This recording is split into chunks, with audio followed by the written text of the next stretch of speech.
So when I was living in Mombasa in Kenya about 5 or 6 years ago, the Islamist extremist group Al-Shabaab was quite active. Almost every other month or so, we would hear the news that there would have been another violent attack, sometimes deadly, on either a school or a church or a hospital. And living with this sort of threat on quite a daily basis has prompted my initial research into Islamic extremism and religious violence. Now, this idea, this image of Islam and violence has also become quite a dominant discourse in Europe today. But as we actually all know, like religion or Islam is not just one thing, right? It's a conglomeration of people's beliefs, their experiences, and their traditions.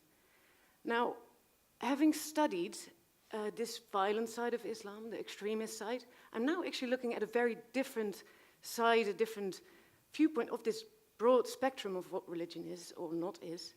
I'm looking at people with a Muslim background who now no longer believe in God. And I can tell you the stories are actually quite varied that I hear.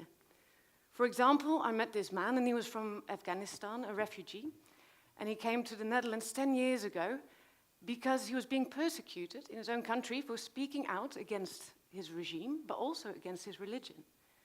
Now he's here in the Netherlands, he uses his right to the freedom of speech to actually advocate against Islam, because he sees in that hypocrisy, violence, and also inequality. Now, I've also heard a story from a girl, and she actually had a really long struggle with religious doubt, and she's now an atheist who still wears her headscarf. And for her, this is actually not problematic. Yeah? For her, it's so much more important to belong to her family, which means that she will have to wear her headscarf, than it is to express her inner feelings of what she actually believes.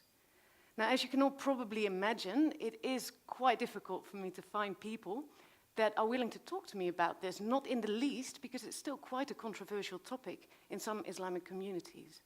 Yeah? But it remains very critical that we do research these stories and that we do research these narratives.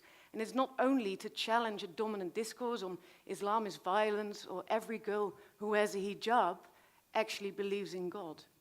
It is also very critical that we look at these stories, because it's also very important that we listen to these people and their stories in order for us to broaden our understanding of human experience, of daily lives, of the messy daily lives that people have. Thank you very much.